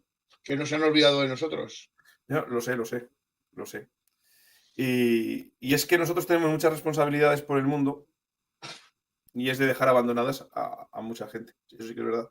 Eso no quiere decir que la gente no haya querido desembarazarse de nosotros. Pero sí que tenemos ahí cierta responsabilidad moral con muchos pueblos, de no dejarlos atrás y de seguir fortaleciendo estos vínculos que no se deberían haber perdido nunca, independientemente de que estemos fraccionados políticamente. Y es una pena. A mí me duele mucho el tema del Sáhara, por ejemplo. Me afecta también lo emocional, porque ya no solo por lo histórico, porque además tengo una hija saharaui.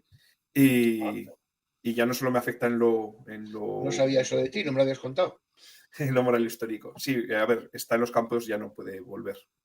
Pero bueno, es una historia larga, pero la primera vez que fui padre, fue padre un poquito de mentirijillas, ¿no? La primera vez que me llamaron papá y ya me ganaron en el alma y para mí es mi nena la mata. O sea que... ¿Qué era de intercambio de esto que venía a pasar el verano? Sí, el primer año de casado estuvimos...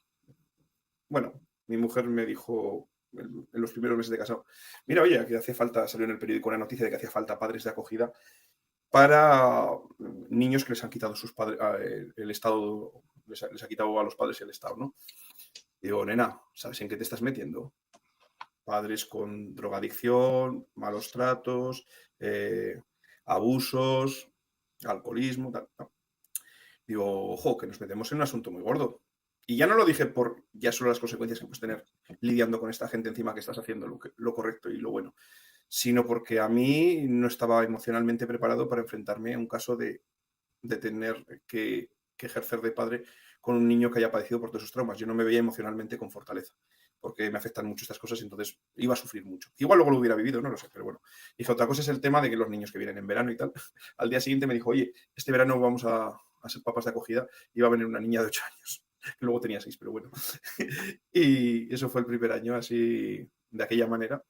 Y estuvo 6 años con nosotros, un año entero después de acabarse el programa. Y me metí... Ahí, Espina, para criticar la realidad de la ley. Si tú te haces cargo de un niño, lo acoges en tu casa, pagas, lo metes en tu cartilla de la Seguridad Social, lo escolarizas, eres responsable si ocurre algo, tienes a la policía encima todo el día contigo. Y sin embargo, si tú saltas la valla, le tiras mierda a los policías o o le das un cuchillazo, das navajazos, robas a viejas, violas a mujeres, pues te dan una paguita. Ese es el problema. Entonces, pues tuve problemas un poquito con eso, pero bueno, cosas del pasado, ¿no? Pero seguimos en contacto y sigue siendo mi niña. ¿Os deis el contacto? No, seguimos en contacto. ¿Que es mayor de edad ya? Sí, justo sí, es mayor de edad. Y sigue siendo. ¿Y no la dejan salir de los campamentos de Argelia? No, porque son apátridas, no tienen documento oficial.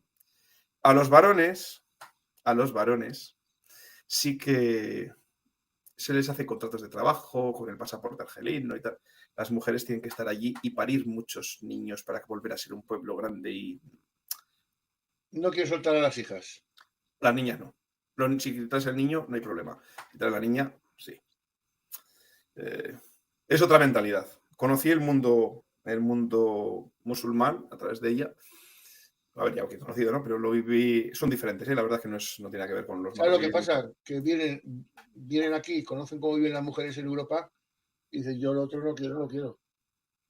Lógico, lógico. Y sobre todo cuando les dejas libertad absoluta, bueno, libertad absoluta entre comillas, ¿no? De que pueden Ya, elegir su la camino. normal, la libertad normal. La libertad normal, porque claro, evidentemente, tú estás aquí y aunque biológicamente no sea su padre, eres su padre en lo moral y en lo legal, ¿no? Entonces tú tienes que poner frenos, límites, como con cualquier niño, educarle. Pero saben que pueden elegir, pueden estudiar lo que quieran, pueden casarse con quien quieran, pueden elegir no casarse, pueden elegir tener hijos, pueden elegir no tener hijos. O sea, pueden decidir su vida. Y allí en los campamentos no tienen elección. No tienen elección. Pero en fin. Yo siempre he pensado que una manera de minimizar el problema de la inmigración ilegal sería permitir la inmigración de las mujeres. Pues no lo sé, y te voy a decir Cualquier una cosa. inmigrantes ilegales. Te voy a decir una Cualquier. cosa. Yo he vivido La Rioja, al ser no ser un territorio ni de especial, que haya especialmente trabajo, ni que sea limítrofe, ni muy boyante. La inmigración llegó tarde.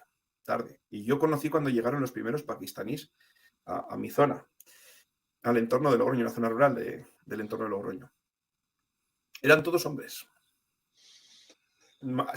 Siempre había algún marroquí de los que llevan aquí no sé cuántos años, colombianos que habían venido tal, o algún argentino que había regresado. O sea, me refiero que no había un gran número de inmigrantes, no te encuentras mucho inmigrante. Encontrarte una persona con el color un poco más oscuro ya era algo señalable. De hecho, un familiar mío recuerdo que le llamaban el negro. Era un poco moreno en piel. Eso O sea, se ha dado siempre en España. ya estamos diciendo bastante, ¿no? Y entonces vi cómo llegaron. Esos pakistaníes que llegaron y que llegan de una zona que no es nada progresista, moderna, avanzada, igualitaria ni nada por el estilo. O sea, no estamos hablando ni siquiera de un Marruecos, un Túnez que están en contacto y que es otra sociedad. Venían, trabajaban, se relacionaban con la gente, hablaban de su cultura, ellos aprendían de la tuya, eran simpáticos, eran de trato, no generaban ningún problema, no molestaban a las mujeres. O sea, eran gente, y te voy a decir que esos que conocí, fantástica. Venían a trabajar al campo, a su vida, llevaban evidentemente una vida ascética, porque estaban para hacer dinero para mandar a sus familias que estaban allí en sus países, ¿no? O sea, que llevaban una vida ascética. Trabajar, sí que se metían muchos en un piso, normal, estás a ahorrar dinero, no a desperdiciarlo. Pero bajaban y estaban con la gente, se fumaban un cigarro con uno. O sea, eran gente que interaccionaba y que no generaba problema de convivencia. Desde que llegaron las mujeres, aquí es otra vida. A ver, yo lo tomo por dos temas. Uno, el número de personas que llegaban y el número de personas que llegan ahora, que no es asimilable. Y dos, el incentivo perverso. Cuando yo era chaval no había paguitas. Ya. No había paguitas. Es que estamos fomentándolo nosotros. Claro, si en aquel momento tú tenías el pakistaní que venía, o de donde fuera, para pagar el alquiler, para comer y para mandar a su casa tenía que trabajar duro, lo hacía. Pero si en estos momentos el RGI en Álava creo que es 1.800 euros si tienes 3 hijos, más otro tipo de ayudas, es que 1.800 euros no los ganas en un trabajo normal. Es que ¿cómo vas a tener incentivo de ir a trabajar si lo que le tengo que hacer es 3 bombos a mi señora? O sea, ¿entiendes? Claro. Es que es lógico, tú estás creando un incentivo perverso con una ayuda que puede parecer muy bonita y muy bien a priori, pero que crea este tipo de problemáticas. El café para todos es café para nadie. Exacto. Pero yo me gusta hacer la broma esta de que cuando venían los hombres solos no daban problemas y vinieron las mujeres y empezaron los problemas. Me gusta hacer esta broma. Pero que también tiene parte de verdad, tiene una parte de verdad ahí, ¿no? Y es que las que transmiten la cultura y las que hacen familia son las mujeres. Entonces, las que están transmitiendo el machismo a sus hijos y a sus hijas son las mujeres. Las que están importando la cultura de allí, la cultura de donde no funciona y que por eso te has tenido que marchar, son las mujeres. Y ahí cambia la cosa. Eso toca analizarlo, pero sí que evidentemente los dos factores fundamentales que veo es el número, que si unas pocas personas llegan, se integran. Si llega un gran número de personas, se crea un gueto.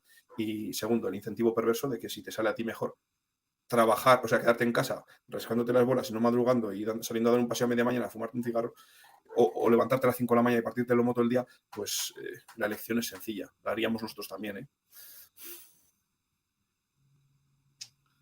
En fin. Yo creo que vamos a ir cortando ya el directo, ¿no? Es lo que te iba a sugerir.